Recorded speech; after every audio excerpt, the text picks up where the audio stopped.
Good morning, everyone. Thank you, Sharon. Thank you, Christoph. Thank you, Andrei, for the invitation. So on behalf of our team of clinicians, scientists, collaborators at the Charité University of Medicine in Berlin, but also across Germany, it's really my great pleasure to introduce and present this remarkable case of the next patient, the next Berlin patient, who has sustained HIV remission surpassing 5 years without antiretroviral therapy after heterozygous CCR5 wild-type delta-32 allogenic hematopoietic stem cell transplantation. So to summarize up front, our main question is really understanding and learning from these extremely rare but successful HIV cure cases. We found treatment-free HIV remission exceeding 5 years in a male individual following stem cell transplantation with functional CCR5 receptors. And we believe this is important because it can show that potential HIV cure can be achieved after allogenic stem cell transplantation independent of the CCR5 status. So just a brief definition, an HIV cure should enable an individual living with HIV to safely stop therapy and live a long and healthy life. And this includes strategies for achieving HIV remission through reservoir modulation or immunological control, but also the eradication of the HIV reservoir. And you're all familiar with these numbers. However, I think it's important to highlight that roughly 85 million people have been or are living with HIV since the start of the epidemic. And I think this really highlights how rare these HIV cure cases are and also what a critical need scalable solutions really are. So when we look at these successful known cases of HIV eradication and cure, we can see that the majority was observed in individuals who received a so-called delta-32 homozygous CCR5 transplant that confers resistance to CCR5 tropic HIV infection and led to treatment-free HIV remission for up to 12 years in the case of the first Berlin patient and Timothy Brown. Previously, or when we look at transplants without the delta-32 mutation, it was previously believed that they were unable to sustain HIV remission beyond 9 months. However, that is until last year at the IAS meeting when we learned about the Geneva patient, a patient who received a wild-type transplant and is, I believe, now in remission for over 2 years.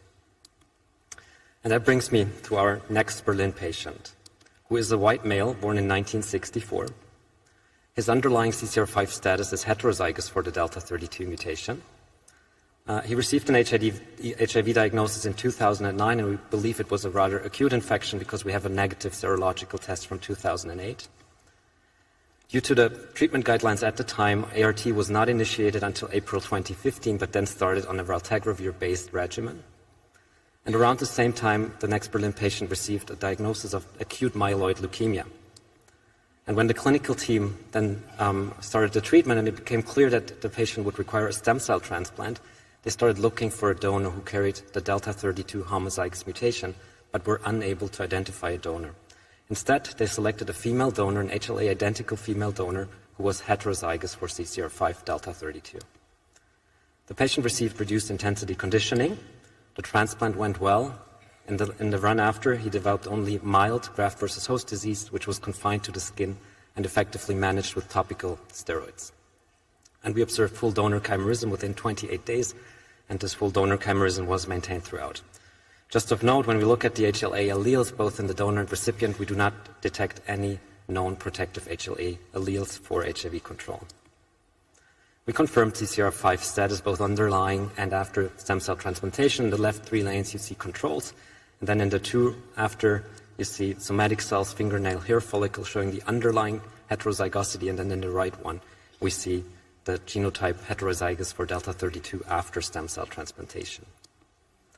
We then studied the frequency of CCR5 expressing cells, but also expression density, and we could show that in controls that are heterozygous, as well as our next Berlin patient, we did not find significant differences in the number of cells that carry CCR5, both in CD4s and CD8s, but we found substantial lower expression on the surface, both in the CD4 and CD8 T cell compartment in individuals heterozygous for delta-32.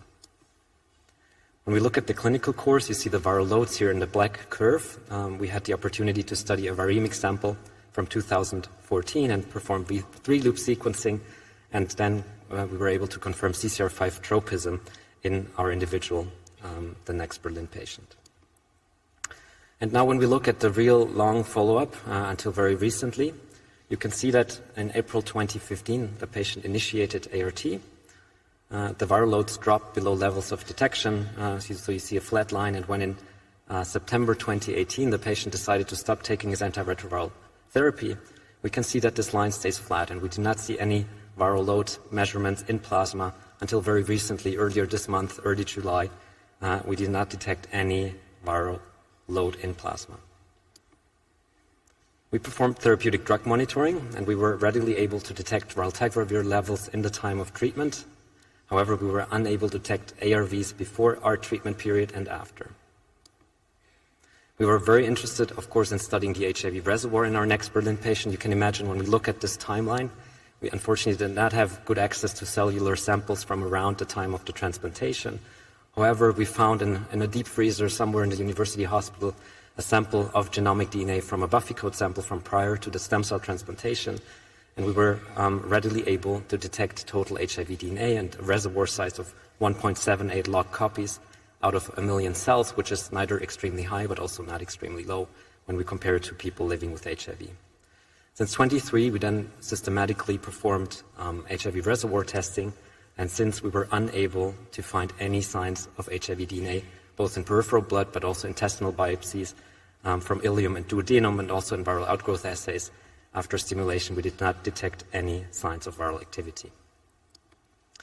We performed and looked at HIV-specific T-cell responses and cytokine secretion assays, and we readily detected CMV and EBV-specific T-cell responses. However, we did not detect HIV-specific T-cell responses after antigen stimulation with HIV proteins.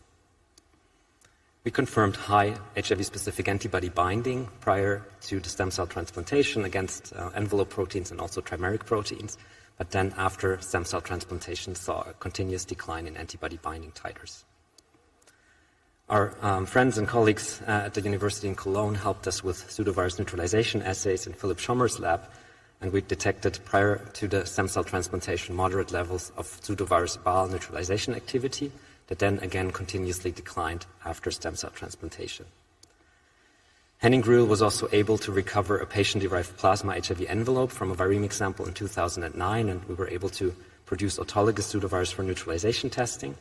And that showed us two things. So first of all, nothing funky was going on. The pseudovirus was indeed infectious.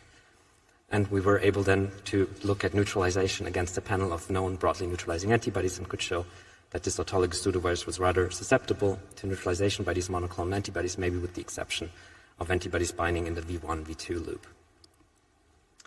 We were then interested in studying plasma neutralizing activity, could also see that in the patient the plasma had quite a rather high neutralizing activity against this autologous pseudovirus that then continuously declined. The exception maybe of the last time when we saw a small uptick. However, it's not in line with the binding as well as the BAL pseudovirus neutralizing activity.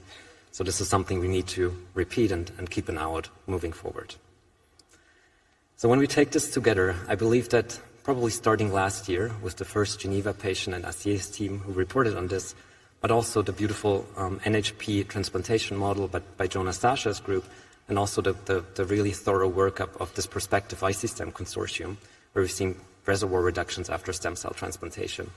When we now add this next Berlin patient and seeing that we're coming close to 6 years of HIV remission, I think we can quite confidently say that we can have HIV reservoir reduction, HIV remission, and potentially HIV cure independent of the CCR5 status. So to conclude, we've observed prolonged HIV remission over 5 years without ART following heterozygous CCR5 wild-type delta-32 allogenic stem cell transplantation. We did detect HIV RNA and DNA prior to the transplantation, however, we're unable to detect any signs of viral activity afterwards. We see waning HIV-specific antibody and T-cell responses, and we really think that effective reservoir reductions, durable HIV remission, and potential cure can be achieved with functional viral co-receptors, and we believe that allogenic immunity really fundamentally contributes to HIV eradication. We have 1,000 questions. I will go away from this meeting with more questions than I had, because a lot of, I think, underlying beliefs are always questioned, so that's a good thing. And some of the questions we have in this case is really, what is the role of underlying CCR5 heterozygosity in this case? And also, what are the contribution of innate immunity and K-cell contribution to reservoir depletion? So first and foremost, I want to thank the next Berlin patient, but also all research participants living with HIV past and present. Without your commitment, all of this would not be possible. I want to thank Samad Kaur at the Charité, who's a fabulous physician scientist who really drove a lot of the workup of this case, Christina Allers. We want to thank Martin Obermeier and his team, our collaborators in Cologne, and personally I want to thank my lab and our funders who also helped immensely to make this work possible. So the next Berlin patient chose to stay anonymous, but he asked us to convey a quote. And so I quote for a German-speaking audience, der Gesunde hat viele Wünsche, der Kranke nur einen. For our English-speaking audience, I quote, a healthy person has many wishes, a sick person only one. And I was also pointed to A Cure by Timothy Ray Brown, by Sarah Gianella, thank you for that. And Timothy said, I want more people to be cured. I want everyone with HIV to be cured. Thank you.